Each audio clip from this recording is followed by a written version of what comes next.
Donc aujourd'hui je fais une vidéo changement d'embrayage sur l'R6 parce que j'ai l'occasion de le faire. J'ai commandé ça sur Amazon, ça valait le coup.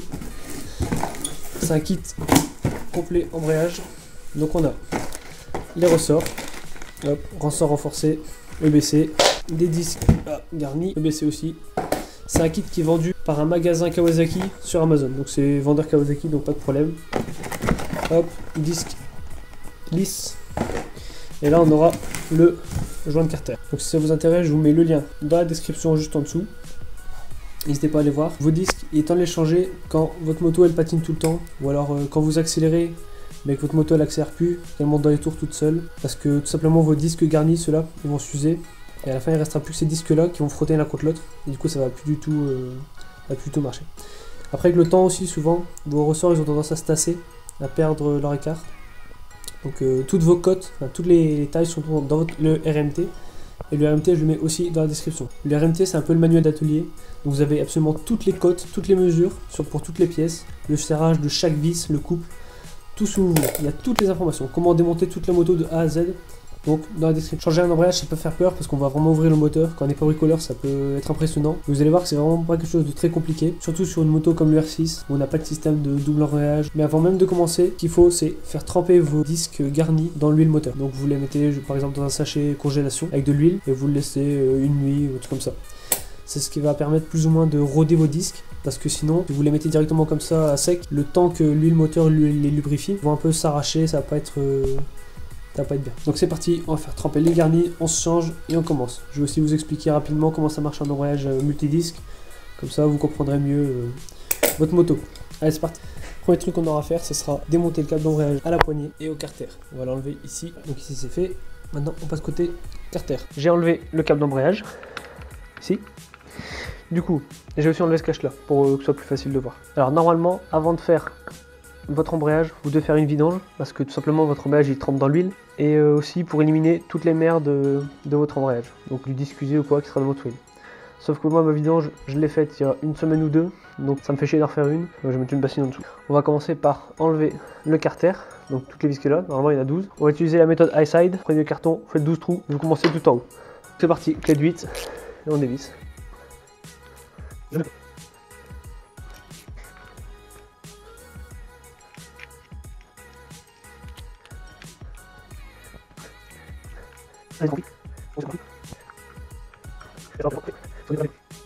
Si ça vous intéresse, je vous mets aussi dans la description une vidéo de Franck Nourri, enfin une vidéo de Highside qui fait les changements de disque aussi. Donc vous inquiétez pas, il va pas tomber comme ça votre carter. Alors je vais prendre un maillet pour tapoter un peu. Bien un maillet, hein, surtout pas un marteau, jamais, jamais, jamais.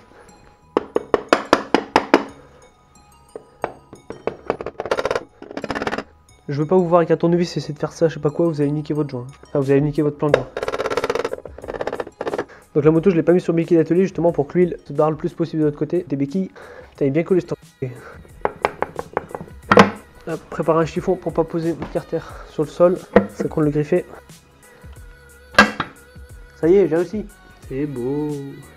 Je suis content. Il n'y a pas trop d'huile qui a coulé, un petit peu là. Voilà, là c'est mieux. Hop.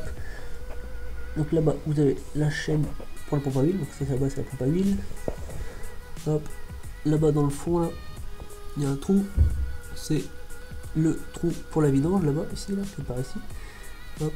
Et là-bas, derrière, c'est votre boîte de vitesse. Et ça, là, les dents, vous voyez tout autour de la cloche. Vous voyez les pignons tout là-bas, entre la cloche et le truc là-bas. Vous voyez ça, là? Ici, là. Et voilà, là, au fond, vous voyez, il est attaché quelque chose, ça c'est votre vilebrequin. Alors ça, c'est tout simplement le capteur qui dit dans quelle position est votre vilebrequin. Vous voyez écrit, hop, un T avec une flèche, 2 T, point mort haut, point mort bas, etc. Vous voyez la chaîne qui part en haut, ça c'est ce qui monte juste en haut, là où vous avez vos soupapes. Donc ça, c'est la chaîne de distrib. Donc maintenant ce qu'on va faire, c'est qu'on va démonter les vis ici, celle-là, celle-là, celle-là, celle-là, pour faire sortir le plateau de pression. Et après, on aura accès au disque. Je vais vous expliquer comment ça fonctionne un embrayage. Donc maintenant qu'on a enlevé notre carter, on va sortir le plateau de pression. Donc ça, c'est le plateau de pression ici, juste là. Prévoyez un chiffon. Donc vos vis là, hop, c'est du 10. Et pareil qu'on y va, hein, des vis. Okay.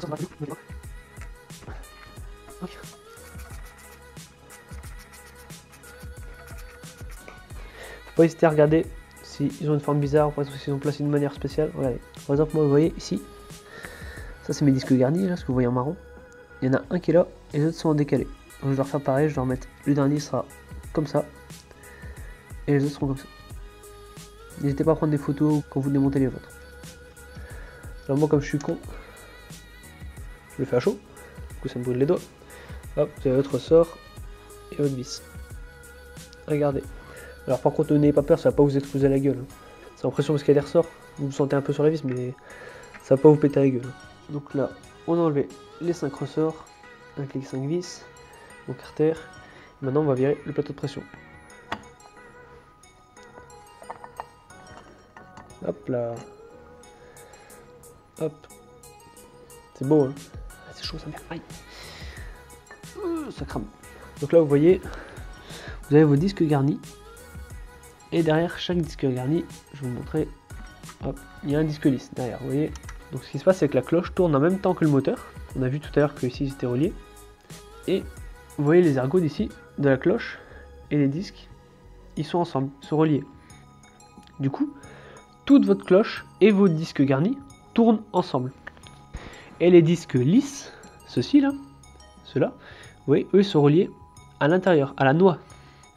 La noix d'embrayage. Et la noix d'embrayage, elle est reliée à votre boîte de vitesse. Donc ça tourne en même temps que votre boîte de vitesse. Et avec les ressorts, ceux qu'on a enlevés là, les ressorts, ils compriment tout ensemble via le plateau de pression. Le plateau de pression, il écrase tous les disques ensemble. Du coup, tous les disques sont collés. Et donc, quand le moteur il tourne, il y a tout qui tourne ensemble. La cloche, la noix, les disques lisses, les disques garnis. Donc vu que votre moteur tourne, la cloche tourne avec, la noix tourne avec, et ben votre jante, votre roue, elle tourne avec. Mais ce qui se passe quand vous débrayez, donc quand vous tirez sur votre levier, débrayez, ben ça va comprimer les ressorts. Et du coup les disques, entre deux disques, entre un disque garni et un disque lisse, ben, il y aura un tout petit jeu, un tout petit espace. Et ben rien que ça va désolidariser votre roue arrière de votre moteur. Donc en fait, un embrayage, ça sert juste à déconnecter le moteur de la roue quand les disques se séparent. Si jamais c'est pas assez clair pour vous, je vous mets le lien d'une vidéo qui vous explique ça dans la description. Donc là, j'ai remis mon disque garni et on va tout enlever. Vous prenez vos disques, hein, hop. Ils sont bien chauds les bâtards. Bon, tant pis, je vais me cramer, mais bon, c'est pas la science. Ah, ça fait putain. Ah, c'est chaud. Donc quand vous sortez tout, vous le remettez d'un seul bloc.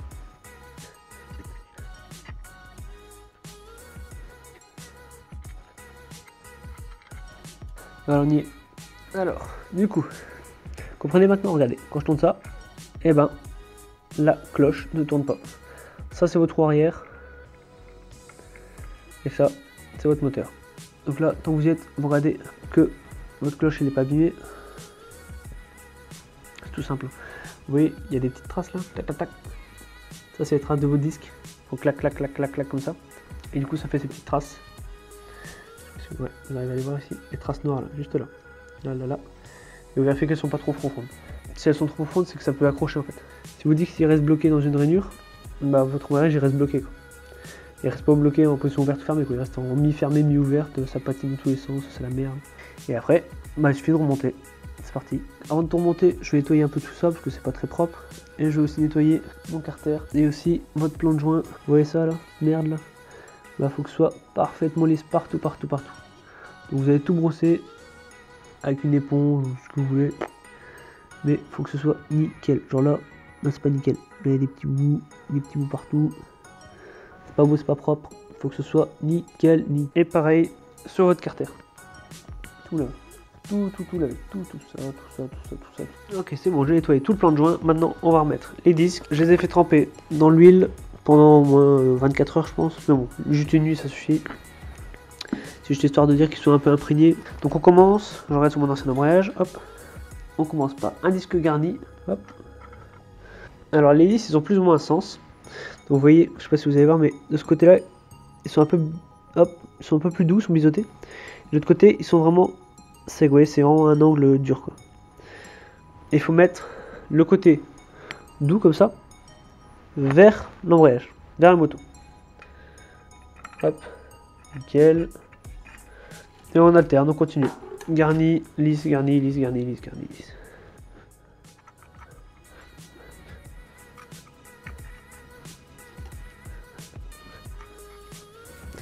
Ça doit coulisser tout seul, faut pas forcer. Si vous forcez, c'est qu'il y a un problème. Arrêtez tout de suite. Dernier lisse. Et le dernier garni, on avait vu qu'il était décalé. Au lieu d'être dans ces trous ici, là, il était décalé d'un cran. C'est pas forcément le même sur votre moto. Hein. C'est pour ça qu'il faut bien regarder quand vous démontez. Comme ça, vous êtes sûr de ne pas faire de conneries. Donc là, vous voyez, si vous tournez ça, vos disques garnis, ils ne tournent pas. C'est que vos disques lisses. Et quand le plateau va tout écraser, bah, il y a tout qui tournera ensemble.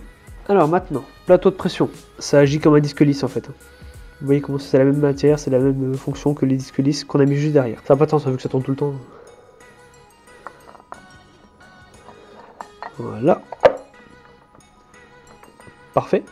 On va récupérer les nouveaux ressorts. Donc il m'en faut 5. Vous voyez les ressorts. Vous les mettez tout simplement. Hop, hop, hop, hop. On reprend les vis qu'on avait avec leur petite rondelle. Pour l'instant, je vais juste placer mes vis. Je ne vais pas serrer.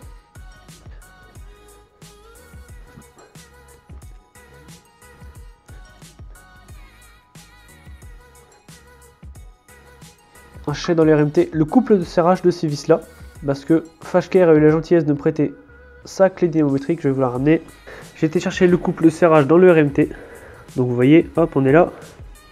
Ce qui nous intéresse, ça va être ces vis là, 5, c'est la vis qui va serrer le ressort dans le plateau de pression, 5, boulon ressort d'embrayage, 9,8 Nm. On va prendre la clé dynamométrique. Fashcare, je vous mets le lien de sa chaîne dans la description. Encore merci à lui. Si vous ne savez pas à quoi ça sert ça, c'est tout simplement pour serrer une vis à la force exacte dont elle a besoin. Et on va serrer. Je vais d'abord les approcher en croix, toujours serré en croix. Si vous serrez celle-là à fond par exemple, bah, le plateau sera comme ça et après ça va clac et ça va pas être bon. Du coup, je vais d'abord les approcher toujours en croix. Ça permet de répartir la force. Et voilà. Donc maintenant, clé dynamo. On se met juste en dessous de 10. Quand ça fait clic, c'est que c'est bon. Voilà, c'est tout. Hop, on vérifie. Et voilà, vous avez fini. Non, je rigole. Il faut encore remettre le carter. Mais vous avez vu qu'en soi, c'est vraiment pas une opération très compliquée. Jean de carter, ça ressemble à ça. On va le placer sur le carter. Ouais, bon, j'ai l'impression que vous voyez pas grand chose. Alors vous voyez ici, juste là, ici, là. Et ici, vous avez des petits ergots. Vous mettez dessus. Avant de poser votre joint, il faut bien nettoyer votre plan de joint. Donc c'est toute la surface de contact du carter. Vraiment nettoyer pour que ce soit lisse, nickel, nickel, nickel, qu'il n'y ait rien du tout. Il faut que ce soit parfaitement propre. Parfaitement lisse. Sinon, vous allez avoir des fuites, ça va être chiant. Donc maintenant que vous avez mis ça, on va aller le foutre là-bas sur la moto. Donc on vérifie qu'on n'a rien oublié. Mais on referme. Donc on met d'abord, on essaie de placer les ergots. Voilà, voilà.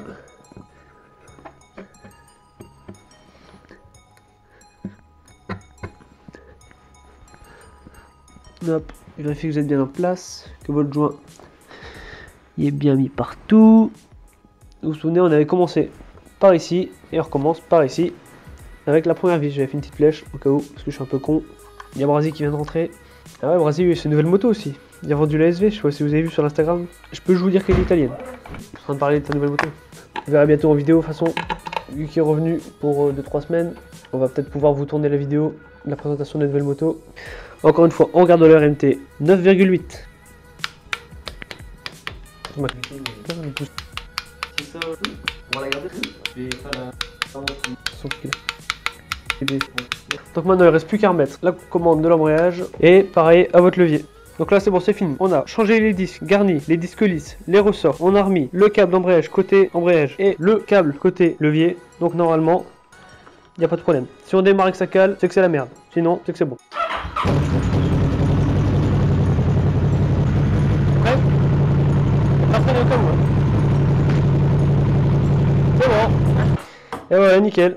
Avec l'aide de Brasi, on a essayé. Quand on met la première, ça cale pas. Et l'embrayage engage directement dès qu'on lâche la poignée. Donc c'est que les disques sont vraiment bien en place, que tout va bien. Je vais peut-être aller faire un petit essai rapidement, si j'ai de la batterie encore. Et je vous montre ça tout de suite. On est le lendemain matin. Tout va bien, j'arrive à passer mes vitesses, je cale pas, je suis content. Avant, quand j'étais à l'arrêt, débrayé en première et que je levais mes pieds, bah, la moto elle avait tendance à avancer toute seule, comme si l'embrayage était plus bien fait. C'est ça qui m'a donné envie de changer en fait. Le seul truc qui vous restera à faire, c'est régler votre point de patinage avec la petite roulette là. Après, bah, c'est tout. Donc encore une fois, je vous mets dans la description le RMT, une vidéo de Franck Nourri où il change aussi les disques, etc. Une vidéo qui explique le fonctionnement d'un embrayage multidisque à main d'huile. Et encore une fois, merci à Fashcare pour avoir prêté sa clé dynamométrique. Je vous mets un lien de sa chaîne dans la description. Sur ce, merci d'avoir regardé la vidéo. Mettez un petit pouce bleu si ça vous a plu et si ça vous a aidé. Et abonnez-vous. Vous êtes chaud pour un petit blind test pour la fin de la vidéo? Vous voulez entendre la nouvelle de Brasi? Écoutez bien. Prêt?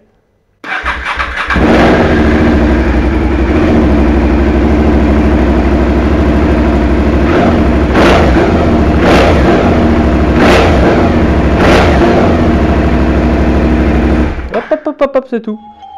Vous verrez bientôt en vidéo.